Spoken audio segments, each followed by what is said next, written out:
Bueno, yo tengo que comenzar por el final del doctor Capote. ¿Qué necesidad tiene el Hospital Puerta del Mar de modernizarse si tiene un prodigio de la hematología en su propia unidad?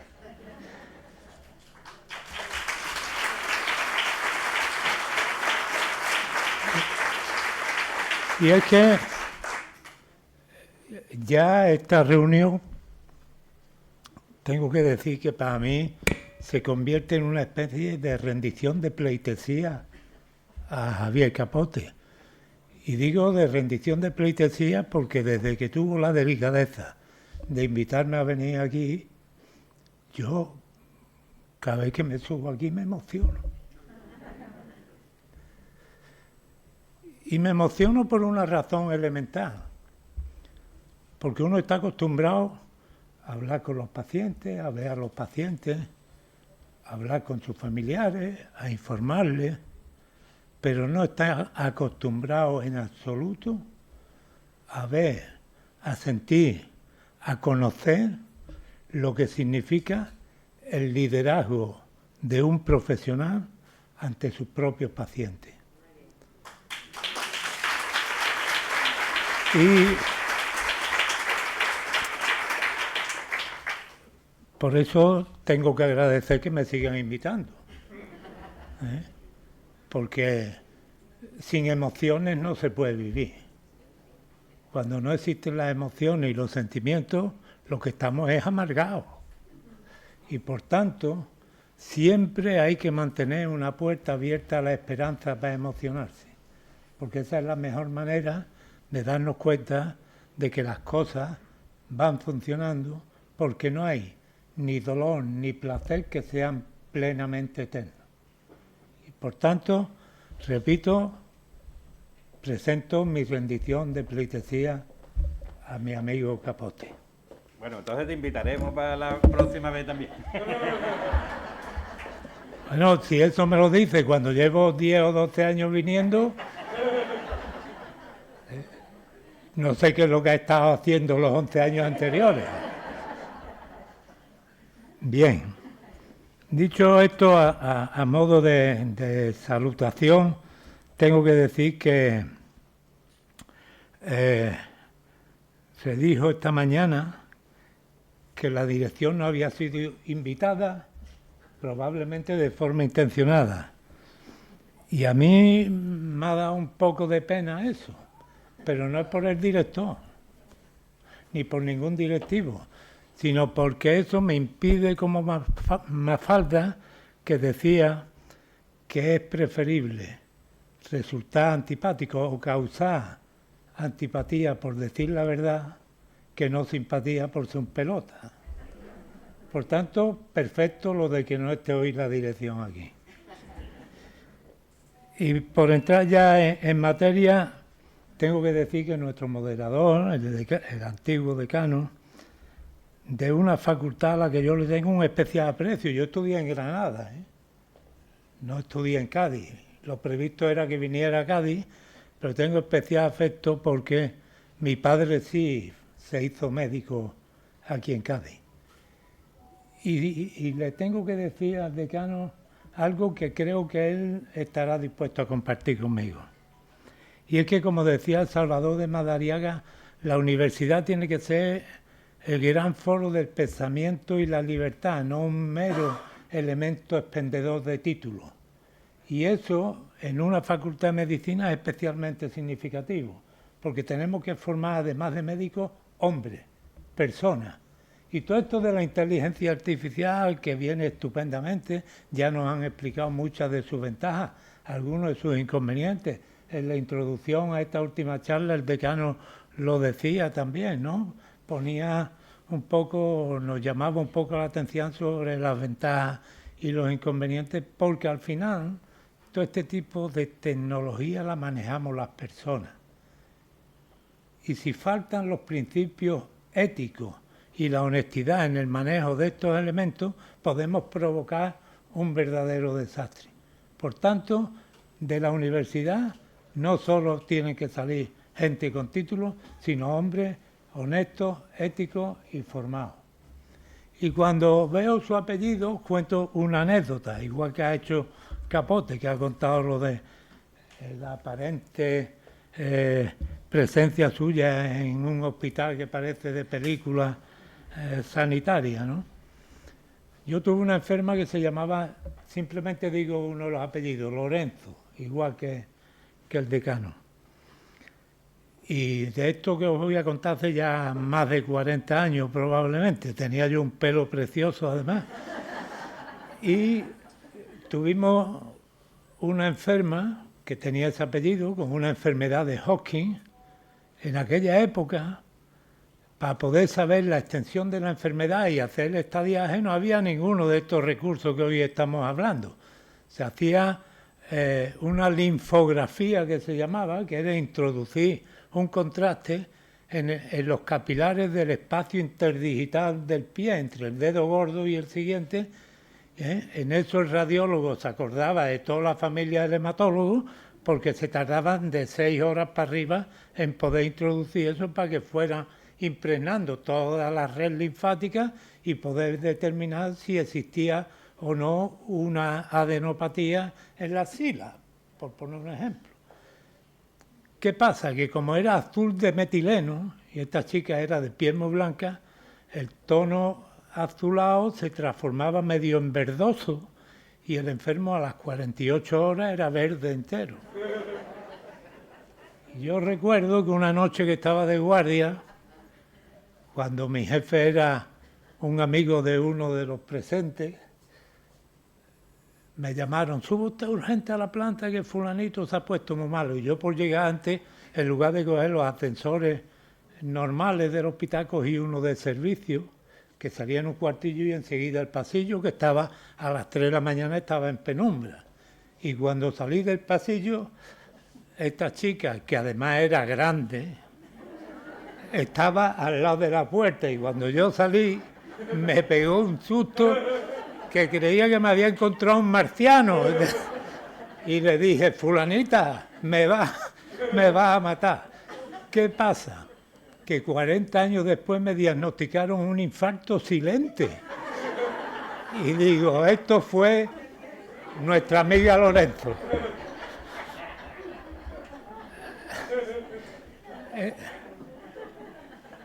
Bueno, decir que hecha la apelación a la universidad y a esta anécdota, tengo que decir que, como siempre, Antonia, nuestra amiga psicóloga, mujer de Javier, siempre da una lección magistral.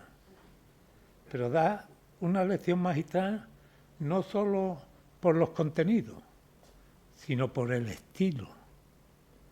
Ninguno de los que hemos hablado después tenemos esa especie de sosiego en la explicación de sus planteamientos, de sus argumentos, esa especie de cariño transmitido mientras está hablando de cosas que son científicas, que son importantes y que tienen relación con nuestra propia. En Huelva y en Cádiz y a estos líos mentales le llamamos de una forma un poco como ahora pornográfica, ¿no? Y a mí eso es algo que me admira, porque yo, por más que pueda intentarlo, no lo consigo. Y por tanto, aprendemos. Porque cuando alguien te habla de esa manera, no te distraes, prestas mucha atención y siempre terminas aprendiendo de cualquier cosa que ella nos explica. Y además ha puesto un dedo en la llaga al final de su intervención, pues nos ha hablado de la depresión, de la ansiedad, del impacto que tiene en la vida privada, íntima y sexual de las personas, todo el trastorno mental que produce una enfermedad con estos diagnósticos, ¿no? Pero al final ha hecho una apelación a la incertidumbre y al miedo a la recaída, que resulta que cuando el paciente mejor está, mayor seguridad se supone que tiene, con menos dependencia del hospital, sin embargo, mantiene esa incertidumbre del miedo a la recaída. Y ese es un parámetro que no podemos bajo ningún concepto olvidar nunca quiénes somos responsables de vuestra salud. Pero después ha puesto el dedo en la llaga, como digo, en una cuestión básica hoy día, que es una pregunta definitiva. ¿Quién cuida a los cuidadores? Porque llega un momento en el que el paciente se acomoda. Y voy a hacerle una revelación. Mi mujer está regular, no está bien del todo. Es una persona excelente. Está pasando una crisis de ánimo y alguien que siempre ha cumplido perfectamente con sus obligaciones de madre, de esposa y de todo, resulta que le digo, vámonos a Cádiz. Y me dice, no. Y cuando le hago ver que está haciendo mal, me dice, no te preocupes, mañana me voy contigo. Yo he venido esta misma mañana. Y me dice, mañana me voy contigo. Pero como está acomodada, cuando la llamo a las 7 de la mañana, me dice, me parece a mí que no voy a Cádiz. ¿Eh? Y ni tortillita de camarones, ni nada de nada la convence. ¿Por qué? Pues porque yo, que he estado toda mi vida las mañanas enteras en el hospital, por causa de su padecimiento actual, pues entiendo de papas agrias, de tomates de pera y de las ofertas del supermercado como las entendía ella antes. Y entonces ya se ha acostumbrado a que yo haga determinadas cuestiones que generalmente hacía ella y que en este momento ella no se siente realmente capacitada. Pero sabe que el cuidador la va a cuidar y lo va a hacer. Y yo cuando voy entrando en el ascensor de mi casa, me voy acordando del primo del cuidador. Luego, nuestra ilustre letrada nos ha hablado de la importancia de lo que se viene a llamar el olvido oncológico, ¿no? Y es que esa es una de las grandes injusticias que se venían cometiendo históricamente en este país, de entre las muchísimas que se siguen cometiendo, pero que al fin y al cabo, por fin se le ha puesto o se le empieza a poner remedio, porque ella sabe muy bien, porque lo vive en el día a día, que las expresiones legales, las decisiones de la ley, están muy bien registradas en el Boletín Oficial del Estado, en el Boletín de la Junta de Andalucía, pero después la burocracia para conseguir que lo que se ha registrado en la ley tenga repercusión directa sobre la persona es un camino largo y tortuoso. Pero yo al principio de oírla, digo, ya me está comiendo el terreno de lo que yo quería decir de Capote, porque ella ha venido más o menos como yo a reconocer la importancia, la valía y el significado de esta reunión anual que merece, yo no iba a decir un premio ni nada de esto, porque sé positivamente que Capote se siente satisfecho con el agradecimiento y el reconocimiento que ustedes le dedican.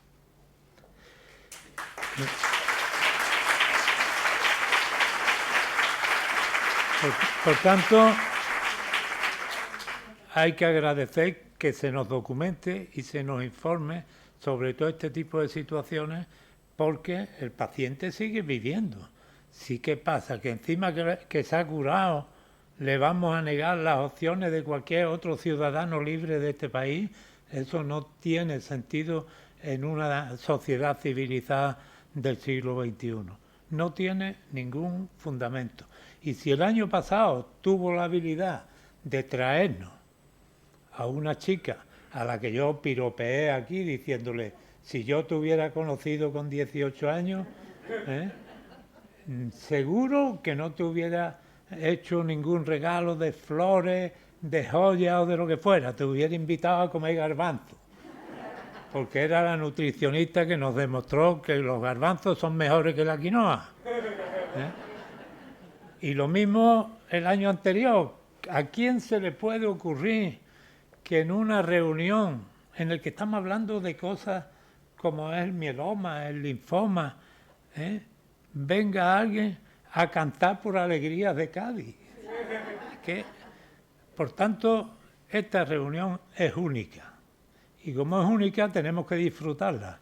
Y yo vengo, la disfruto y le agradezco su invitación, como ya he dicho antes. Y Capote Junior ha hecho hincapié en algo que a mí me parece trascendente y que a mí me servía de argumento para discutir con los directivos de mi hospital cuando yo estaba en activo. Yo decía, ¿tú qué quieres, gerente? ¿Una hematología del siglo XX o del siglo XXI? Ya sabes que si es del siglo XX te ahorras mucho dinero, pero si es del siglo XXI curamos a los pacientes. Tú eliges, tú decides y yo después se lo cuento al paciente. Mi gerente quiere que sigamos siendo pobres y que tú tengas muchas posibilidades de morirte. Así que tú me dirás. Y esto es lo que nos ha puesto por delante hoy Capote Junior. El siglo XXI ha sido una auténtica revolución terapéutica y diagnóstica en la hematología. Porque además no es que nos conformemos con los cochecitos. Los cochecitos son los CAR-T. No es que nos conformemos con eso, es que ya los CAR-T van por tercera o cuarta generación. Es que cada vez hacemos combinaciones que son más efectivas, porque no olvidemos un detalle. Las patologías hematológicas son de una heterogeneidad tremenda y son muchos factores los que confluyen para producir el tumor o la enfermedad correspondiente. La célula tumoral es muy lista. La célula tumoral, aquí que estamos en Cádiz, lo que hace es disfrazarse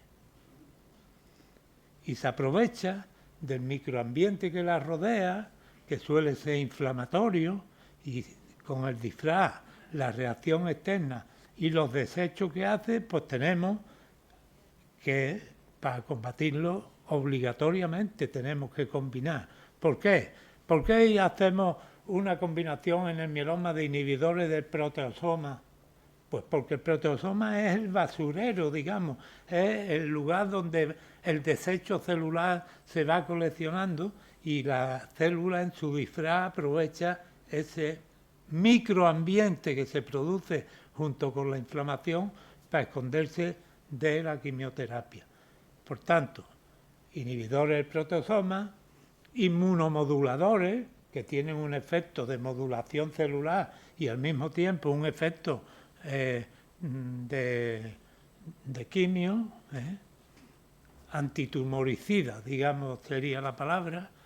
Utilizamos los antiinflamatorios como la desametasona y otros corticoides, en general en las patologías hematológicas, y el CAR-T, que el linfocito T lo que hace es decirle, mira, como todo esto que hay aquí alrededor han ido limpiando el terreno, ya te he trincado que va disfrazado de célula plasmática. Así que toma ya. Y el linfocito T se carga la célula plasmática. Este es de una forma, digamos, vulgar el mecanismo por el cual vamos avanzando terapéuticamente. Los anticuerpos ya antes eran monoclonales, ahora son biespecíficos. En resumidas cuentas, que nos ha presentado una cantidad de combinaciones y de expectativas posibles de futuro que lo dejan a uno anonadado. Y esto me permite a mí enlazar con la intervención de Victoria González. Vamos a ver. Tiene que quedar claro con el rollo que os voy a meter ahora y bien. 5 minutos como máximo. No. Si no llegamos al hotel al coche. Perdona. Y esta gente por comer yo le digo irse y se va. Perdona.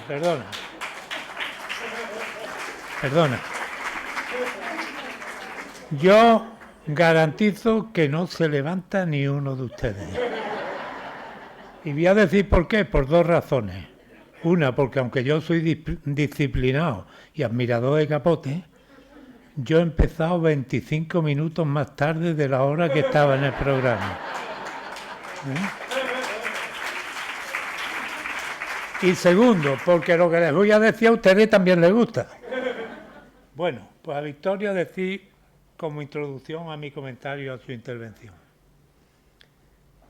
Yo siempre, cuando estaba en plenitud de mi ejercicio profesional, presumía de tener independencia de criterio ante los directivos del hospital y los políticos de la Junta de Andalucía, del Ministerio de Sanidad, porque he tenido muchos cargos institucionales que me han obligado a relacionarme con las altas instancias, entre comillas.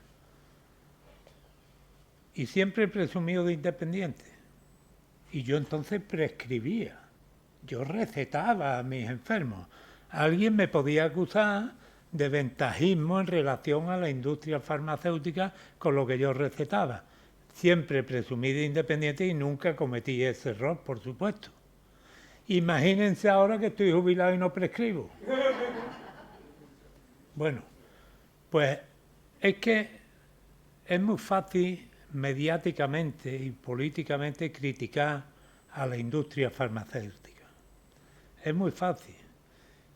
Y es muy fácil porque no llegamos a entender bien los mecanismos que ella ha explicado perfectamente de cómo se aprueba un medicamento, de lo que supone y todo el trabajo que hay antes de aprobar una sola molécula. Ha puesto una cifra clarísima, de 10.000 sale una.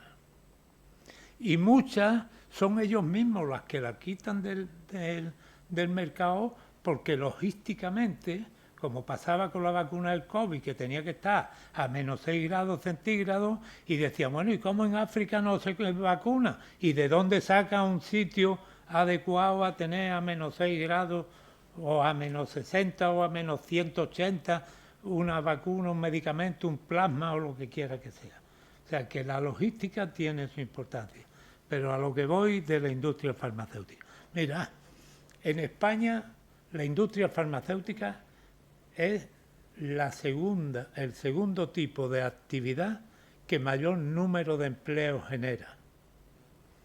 Por tanto, con la investigación, con su inversión, la industria farmacéutica genera riqueza.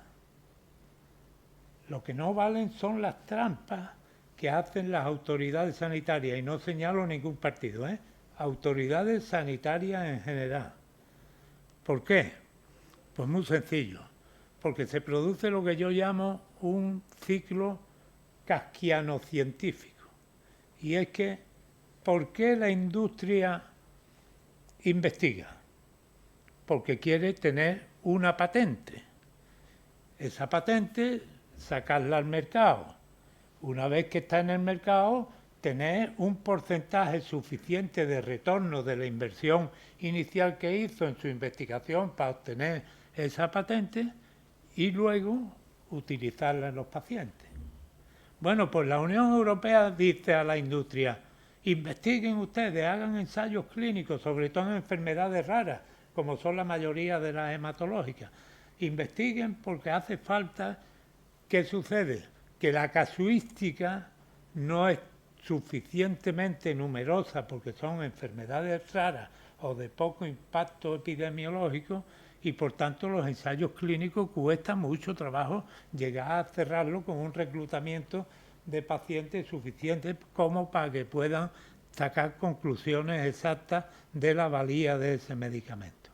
Pero aún así todo, te invitan a que investiga, tienes la patente, sacas al mercado, tienes un retorno determinado, nunca del 100% de lo que costó en su día la investigación, y cuando llega el momento de utilizarlo, te dicen no, que es muy caro. Y tú dices, bueno, pero esto cómo es posible. Y aquí estáis familiares de pacientes, y alguien a lo mejor está en una asociación de pacientes. Aquí se nos dice, cuando nos quejamos los médicos, de que se tarda mucho en tener las novedades terapéuticas, dice, no, en España se aprueban en el mismo plazo que en toda Europa. Cuando la Agencia Europea del Medicamento lo autoriza, en España tenemos acceso a él. Por supuesto que está aprobado, pero como no hay precio de reembolso, no se financia en la seguridad social y lo tienes a tu alcance, pero como privado. Con lo cual nos están, digamos, desviando de nuestra propia realidad. Ella ha sido mucho más prudente porque forma parte de la industria, porque ha dado una charla absolutamente técnicas de cómo es todo el procedimiento, pero yo, como estoy jubilado, me da igual decir. Y por último, Capote. ¿Cómo iba a decir Capote? Vámonos, si todavía no había hablado de él. No puede ser. Ahora había empezado a hablar de ti. Primero, me ha venido muy bien lo de la mascarilla. Antonio, un minuto. Un minuto, vale. Me ha venido muy bien lo de la mascarilla por una razón, porque me estoy arreglando la dentadura y aquí no tengo ni un diente. Y el lunes me van a quitar los de arriba y me van a poner una prótesis, en fin, una historia. Y entonces con la mascarilla no se me nota tanto. La inteligencia artificial, yo desde el momento que algo se llama artificial ya me pongo en guardia. Lo natural es siempre lo mejor. ¿Qué sucede? Que el mundo evoluciona. Ya él nos ha dicho todas las virtudes, los defectos de la inteligencia artificial y como me quedan 40 segundos tengo que ir cortando. Entonces, muchas ventajas y especialmente para la hematología, sin ninguna duda, porque tenemos una combinación para el diagnóstico entre las imágenes y la clínica. Y no olvidemos nunca que el hematólogo, antes que hematólogo, tiene que ser un buen internista, porque el hematólogo es difícil que abdique de su dedicación a su paciente. Puede pedir colaboración, opinión, porque generalmente somos bastante autosuficientes. Y dice, y lo dijo el decano también anteriormente, hay que hacer un uso lógico, racional de todo esto, porque claro, si tú le das muchos datos, el famoso Big Data, luego él te saca unas determinadas conclusiones. Y ahora yo pongo un ejemplo de Big Data en el fútbol, que hace tiempo que se está utilizando. Le dice el secretario técnico del, voy a decir un equipo extranjero de los que tienen pasta, el Manchester City. Mete en el Big Data los datos, necesito un defensa lateral derecho que tenga poco pelo, que viva en el sur de España, que esté cerca de Portugal y que le gusten los chocos fritos y las tortillitas de camarones. Y coge el Manchester City y me ficha a mí. Por tanto, seamos rigurosos, cautelosos y sensatos. Y en definitiva, para que Capote no me riña, que me quedan 20 segundos, deciros que soy partidario y me gustaría que peleáramos por ello, tanto las asociaciones de pacientes como los propios profesionales, para dos cosas.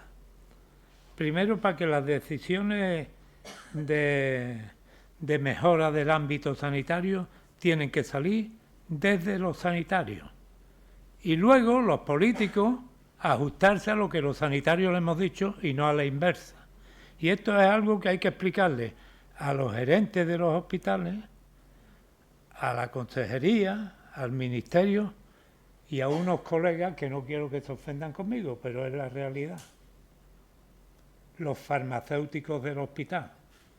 Porque una cosa es ser eficiente y otra ser eficaces, aunque sean primos hermanos los dos términos.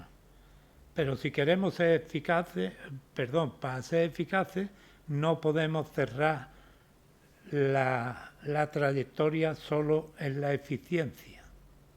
Por tanto, eficacia por encima de eficiencia. Y justicia social por encima de todo. Cuando no hay alternativas terapéuticas más que una, ante la patología del paciente, la justicia social está por encima de los criterios de coste-efectividad que tanto manejan los políticos, los administradores y nuestros compañeros, los farmacéuticos de hospitales, y sálvese el que pueda. Y ya, de verdad, Javier, que termino pidiendo permiso para que me permitan cometer en Cádiz una herejía. y espero sepan entenderme. Me han dicho que el amarillo está maldito para los artistas. Y ese color, sin embargo, es gloria bendita para los cadistas. Benditos sean los que llenan de esperanza vuestros amarillos corazones. Por eso, viva Capote, vivan sus enfermos y vivan lo que ustedes digan.